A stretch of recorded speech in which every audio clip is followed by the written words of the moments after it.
Hello and Merry Christmas. Yes, it's our last show for 2023.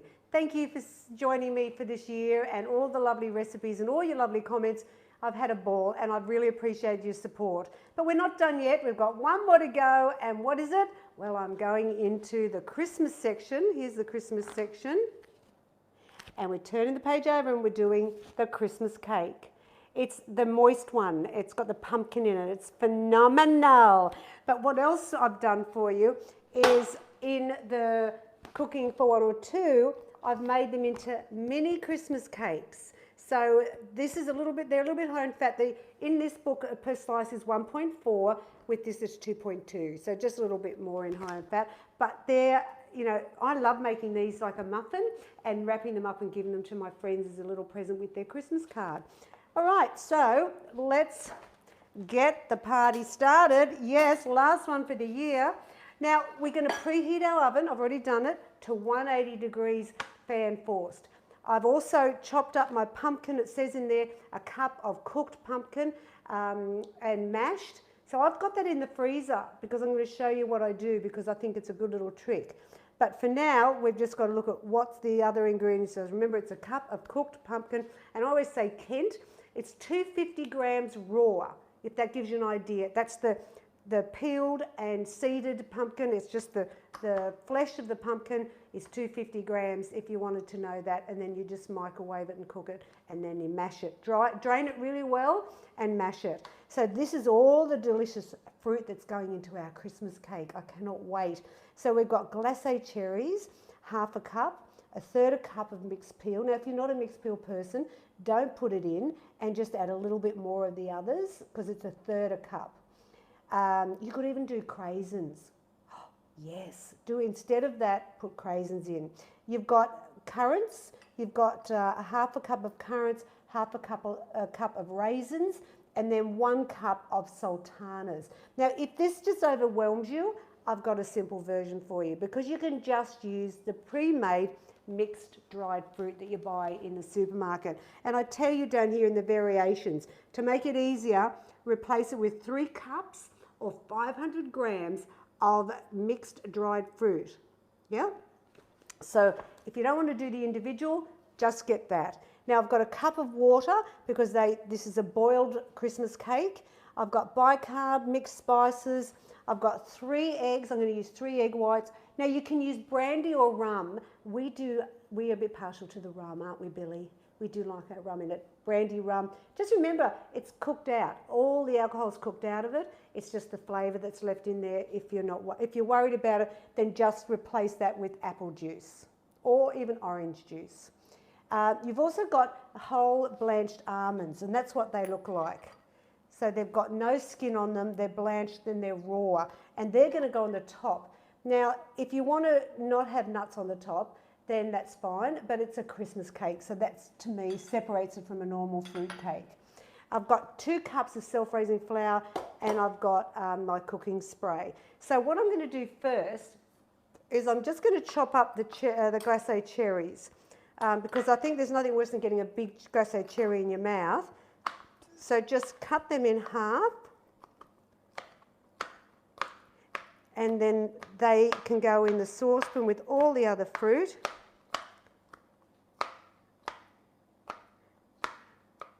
You could do mixed colours of the glacé cherries if you wished, up to you. I like the red. All right, so in my saucepan I'm going to put in the glacé cherries. In goes the third a cup of the mixed peel. I do like the idea of the craisins though. Raisins, they're just a bigger, darker than a sultana. Currants, love currants. Half a cup of those and 1 cup of sultanas. Yep. Let me move this over because we're done. In my soapy sink. Oh, got it. All right. Now we're going to bring this over. We're going to put in a cup of water and 2 teaspoons of mixed spice.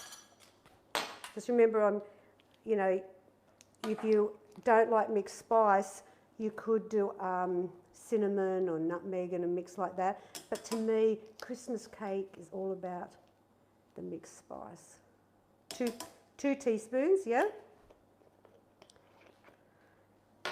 All right, so we're going to turn on the cooktop for the last time. Here we go. Now my oven is preheated to 180 degrees fan force. It's ready to go, but you really need to cool this a little bit before we actually bake it. So my trick is that when this boils, let's bring it up a bit, it's a bit slow. Once it's boiled, you do it on a slow boil for 3 minutes. And then we take it out of the pot and put it in a bowl. Now you can then just sit it on the bench and wait for it to cool down to room temperature, just slightly warm. The idea is you want it warm, and you don't want it too warm for the egg whites because they go in next, okay? So just imagine you don't want to cook your eggs in the hot fruit. So you want that cooled, or you can just throw it in the fridge and it'll be a lot quicker that way as well. But what I've done is I've cooked up my pumpkin and mashed it like you're supposed to do. It's not here on the bench, but it's in the freezer. And what I do is I put it into a Tupperware flat container, spread it out, and I freeze it. So then when I'm ready for it, I just put it in, and it seems to, cool down the mix quickly. So that's my little tip for you anyway. So it's just started to boil. Oh my gosh. Oh, Christmas. I've got my Christmas dress on, my $15 from Kmart. Thank you very much, Kmart. You know I love my Kmart. All right, so I'm going to just turn that down a bit because you don't want it to be massively boiling because otherwise all the water gets taken out. But you just want to have it on a slow boil. And a simmer is different. A simmer is where it's just bubbling and just quite, whereas a slow boil, it's bubbling away but not vigorously. There we go. 3 minutes. Oh, I didn't time it. Oh, let's do, that'd be 2 now, wouldn't it? I've been yakking away, I forgot. Oh my gosh, Annette. I'm just excited because we're at the end of the year, got big plans for Christmas. We're heading down to Sydney. Our daughter's hosting for the very first time. Mum and Dad are not doing Christmas. I've got a feeling, I'll be taking my apron and we'll be doing stuff. Let's be honest. Hello. But I'm very excited to be down there with them all and the family together. I just love it. Christmas is amazing. Now, just check out this Christmas section though, because you've got your pudding, which is amazing, your fruit mince pies. Yuletide muffins are fantastic for Christmas morning, or any afternoon teas. You've got anyone coming over? You've got your Christmas strudel. This is the other Christmas cake, and it's the tropical one. And instead of the pumpkin, it's got pineapple in it. And that's a really good one, especially because we're from Queensland. Pavlova. How good would that be for Christmas Day? But you'll also find this is the, oh, my little thing's moving. You've got your mini Christmas cakes there. And in the more cooking, I've done a small Christmas pudding, enough for 4. Now, this Christmas cake serves enough for 16. And I'm doing it in a square tin because I've got people coming over and I want to cut it up into little square bits so that it can be part of my afternoon tea that I'm bringing out. Whereas a cake, it's more wedge, so you decide how you want to do it. This is looking great. Is my timer up? It's nearly there. I tell you, 3 minutes takes forever, doesn't it? So what I might do is I might get out my pumpkin. Billy, can you go grab it for me, darling? He's a good lad, isn't he? All right. Now, when do I add the grog? Because I've got my rum here. I'm a bit excited about adding that. Let me just check my recipe. I only make it once a year, really. Oh, it goes in with the eggs. That's right. There we go. Beautiful. Oh, there's my timer. Well, my little headband's fallen down. All right, so there's my pumpkin. Nice, cold. So I'm going to put it in, and I've measured it, it's a cup. I'm going to put it straight in.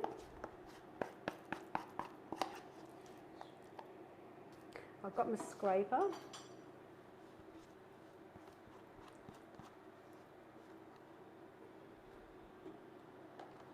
There we go. Let me get rid of that.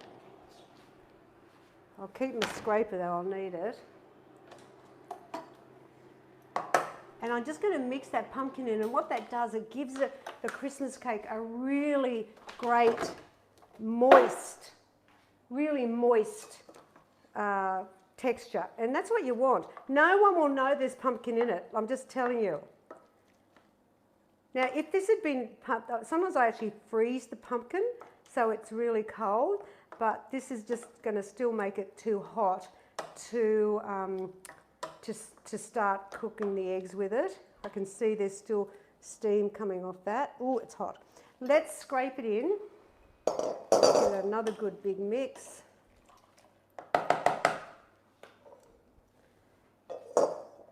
There's the mix. Oh, how good does that look? Oh, yes. Good enough even to give Sandra a piece on Christmas Eve, I think. There we go.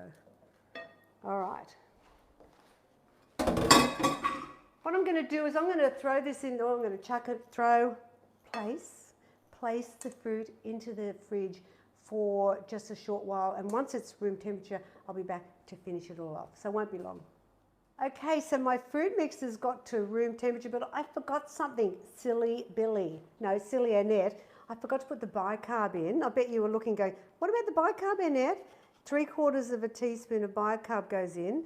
And I do think it's better to go in when the mixture's still warm or hot, but it will just dissolve in. It really doesn't make any difference, to be honest. It's just that that's how you normally do it with the bicarb. So it's gone in now.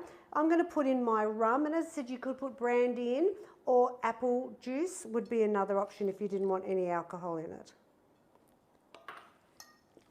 And then I'm going to put my 3 egg whites in.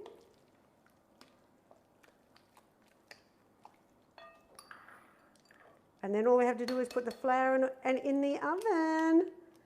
Oh, I love Christmas time. I'm the biggest kid. My kids laugh at me. 3 egg whites. Remember, the oven's 180 degrees fan force. It's going to take about 55 to 60 minutes to cook the Christmas cake. But I'm going to set it 55 and check it to make sure, because my oven's a fairly hot oven. There we go.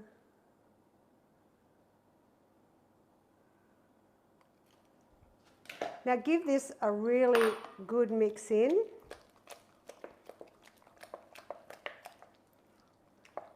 Now I'll give you a tip as well with this particular recipe, and even the tropical Christmas cake, if you want to make that one instead.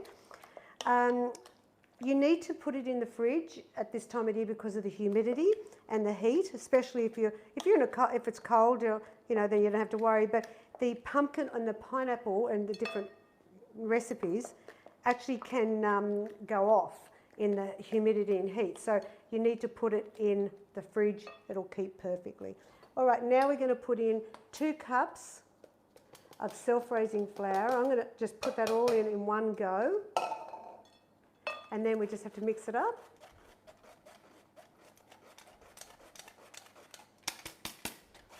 I like the Kent pumpkin as well.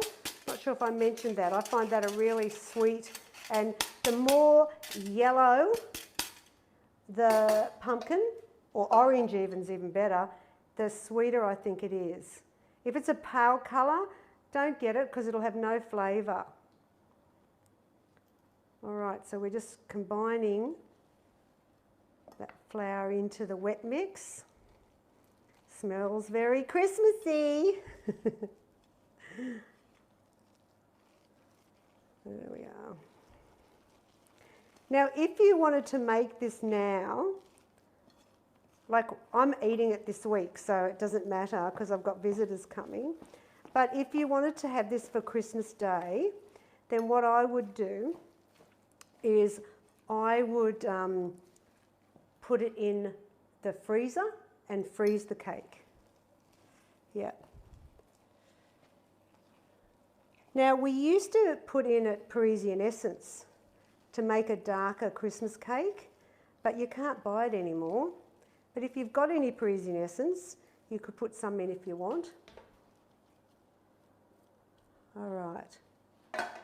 Now I'm going to spray my tin. I'll just go to the sink.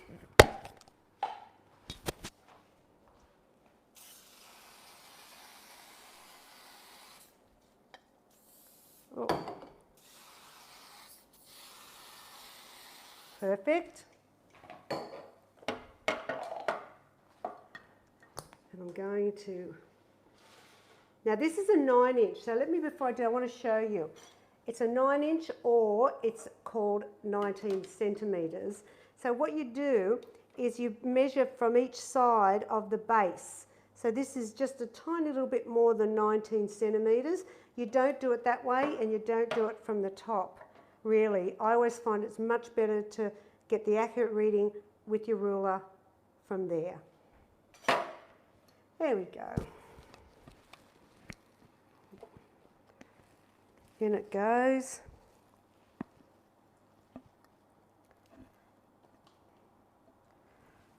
I'm going to get all that in.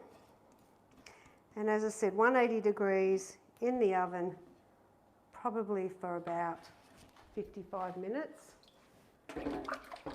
maybe 60.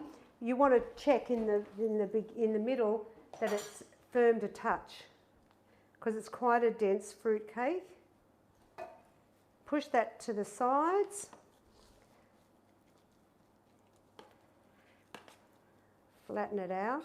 And I always take a little bit more out of the centre of the cake, like I push it out a little bit, because I don't want it to come up too high like that.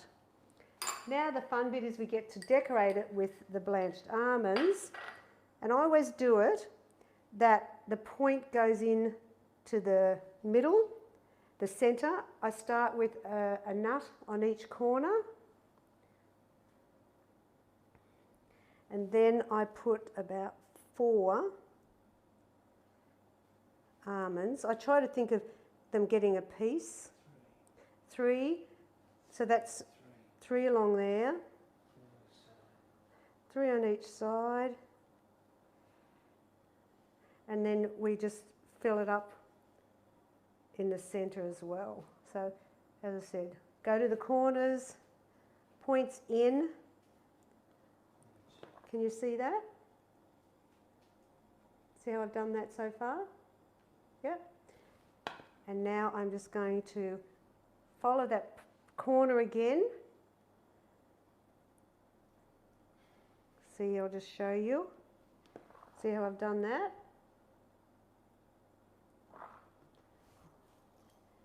And then fill that up, one in the middle of each one. And then what I like to do is to do like a bit of a flower in the middle. So whatever you've got left, here we go. I'll show you. Can you see that? I don't want to mess the cake up, Bill. So I've got the little flower in the middle, and then all the edges, just sort of push them in a slightly bit so they stick to the cake. And we are ready to put in our oven. 180 degrees. I'm doing 55. I'll be checking on this baby shortly. And then what I'm doing, I'm going to clean up my mess, and then we're going to come back and look at how fabulous the Christmas cake is. How easy was it to make? Yeah, I know. I'll be back soon. Well, welcome back, and look at this gorgeous little thing here. This is the Christmas cake in the oven. It actually took me 50 minutes. I just thought I might just check it at 50 because our oven is a little bit hot, and it's absolutely perfect. So this is how I will present it to my guests in a couple of days. But remember, freeze it if you want it for Christmas Day, then defrost it the day of. It freezes really well. And if you don't want to make a big Christmas cake, then why don't you make the little ones out of the cooking with 2? But would you like to win the cookbooks for the last one? Here we go. That's right. You can win book 2, which has the Christmas section and both Christmas cakes. and as well as the cooking for the two if you want to make the mini Christmas cakes.